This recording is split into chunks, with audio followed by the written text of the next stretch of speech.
Assalamualaikum warahmatullahi wabarakatuh.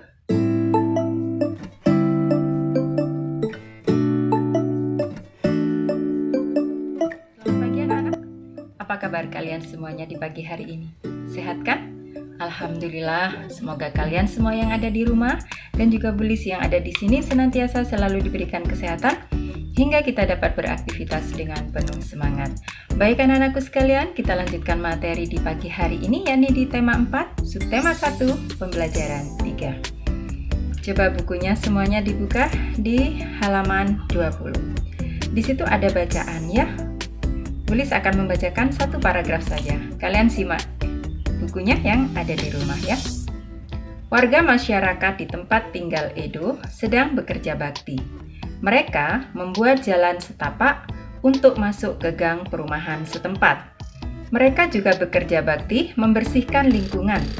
Semua warga masyarakat ikut dalam kegiatan kerja bakti, termasuk Edo. Kerja bakti membersihkan lingkungan merupakan upaya menciptakan lingkungan sehat. Dengan lingkungan sehat, warganya pun hidup sehat. Semua warga harus mengikuti kerja bakti, karena kerja bakti merupakan kewajiban sekaligus tanggung jawab setiap warga masyarakat. Sebagai salah satu masyarakat, kita juga berhak untuk hidup di lingkungan yang bersih dan sehat. Apakah yang dimaksud dengan kewajiban, hak, dan tanggung jawab? Baik anak-anak, mari kita belajar bersama di pagi hari ini. Kita akan belajar pertama yakni tentang kewajiban. Apa sih kewajiban itu? Ada yang tahu? Iya, kalian adalah seorang pelajar. Tentunya mempunyai tugas pokok sebagai seorang pelajar. Apa? Iya, belajar. Jadi kewajiban pokok kalian sebagai seorang pelajar adalah belajar. Jadi sesuatu hal yang harus kalian kerjakan. Sesuatu hal yang harus kalian laksanakan. Itu yang dinamakan dengan kewajiban. Nah, di situ contohnya adalah kewajiban sebagai warga masyarakat.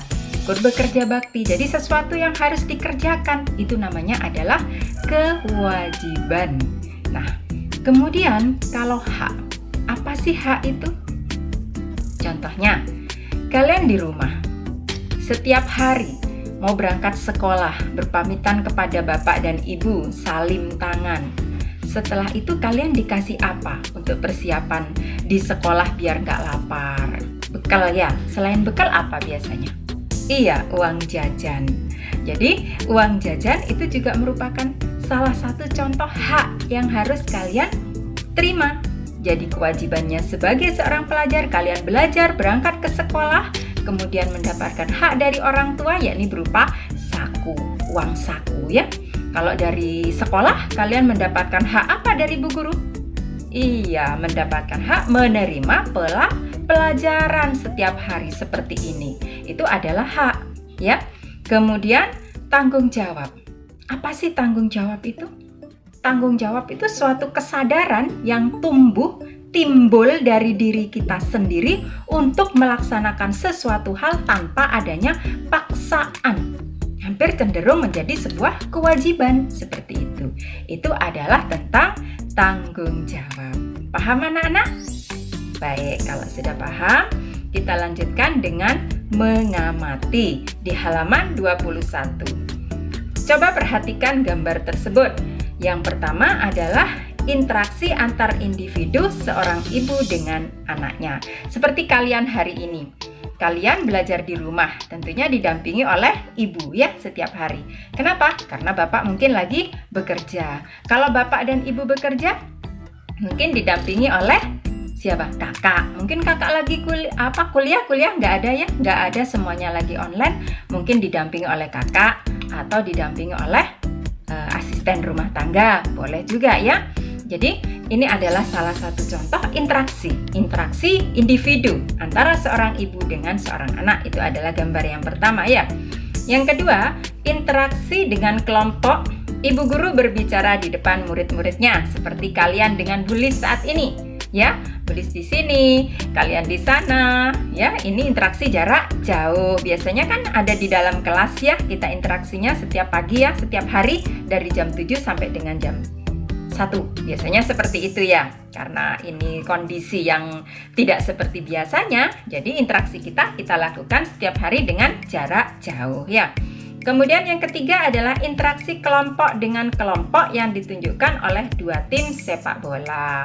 Jadi itu berhubungan, interaksi itu hubungan antara satu orang dengan orang lainnya. Itu adalah interaksi ya. Di situ ada interaksi individu, kemudian ada pula kelompok ya, antara kelompok dan kelompok. Ada seperti itu ya. Di halaman 21. Manusia itu hidup di satu lingkungan tertentu. Lingkungan merupakan ruang yang ditempati oleh makhluk hidup dan benda tidak hidup. Manusia di sini dikatakan sebagai makhluk apa? Sosial. Kenapa? Karena manusia tidak akan hidup tanpa orang lain. Seperti itu ya. Selain makhluk sosial, manusia juga sebagai makhluk pribadi. Jadi kita hidup dengan kehidupan kita sendiri. Seperti itu ya anak-anak. Paham? Baik. Jika paham, kita lanjutkan di materi selanjutnya. Kita lanjutkan materi kita, yakni di halaman 22. Coba perhatikan semuanya di situ di Ayo Menulis. Coba kamu cari contoh lain bentuk interaksi sosial, baik itu tanya kepada orang tua boleh, membuka internet boleh, buku boleh, atau sumber lainnya ya. Coba kalian tuliskan hasilnya pada kolom yang ada di situ ya. Nomor 1, contoh interaksi antar individu. Ya, contohnya itu apa? Kemudian yang kedua, contoh interaksi antar individu dengan kelompok. Itu contohnya apa? Yang ketiga, contoh interaksi dengan antar kelompok. Yang pertama, individu dengan individu. Yang kedua, individu dengan kelompok. Dan yang ketiga adalah interaksi kelompok dengan kelompok. Kamu tuliskan di satu lembar kertas seperti biasa. Jangan lupa diberi nama dan juga nomor absen. Begitu ya anak-anak? Kita lanjutkan yang berikutnya. Di situ ada interaksi sosial penting dilakukan oleh setiap individu. Ya, interaksi sosial tidak selamanya mengarah kepada kebersamaan atau persatuan. Oleh karena itu, interaksi sosial dibedakan menjadi dua, yaitu interaksi yang mengarah ke persatuan dan interaksi yang mengarah ke perpecahan. Nah, coba yang di bawahnya itu ada Ayo Menulis. Ya. Coba carilah contoh interaksi sosial yang mengarah pada persatuan dan perpecahan. Kamu dapat mencari informasi di buku, di internet, atau di sumber lainnya. Silahkan ditulis di situ ya. Interaksi sosial yang mengarah kepada persatuan itu apa? Interaksi itu hubungan ya anak-anak ya. Hubungan sosial yang mengarah pada persatuan itu contohnya apa? Kemudian yang kedua, yang mengarah pada perpecahan itu contohnya apa? Ini juga kamu tulis di satu lembar kertas. Jangan lupa diberi nama dan juga nomor absen ya anak-anak. Nah, masyarakat Indonesia hidup tersebar di wilayah Indonesia memiliki beragam karakteristik ya. Nah, di situ ada bacaan. Silahkan kalian baca sendiri ya di halaman 23. Kalau sudah, kita lanjutkan pada Ayo Mengamati di halaman 24.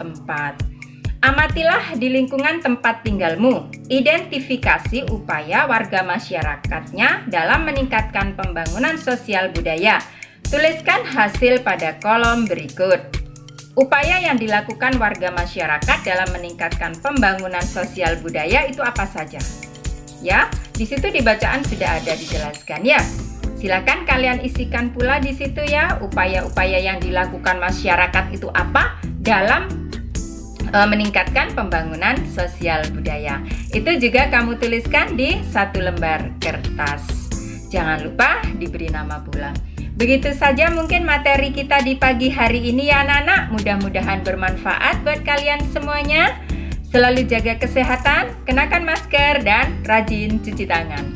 Wabillahi taufiq wal hidayah. Wassalamualaikum warahmatullahi wabarakatuh.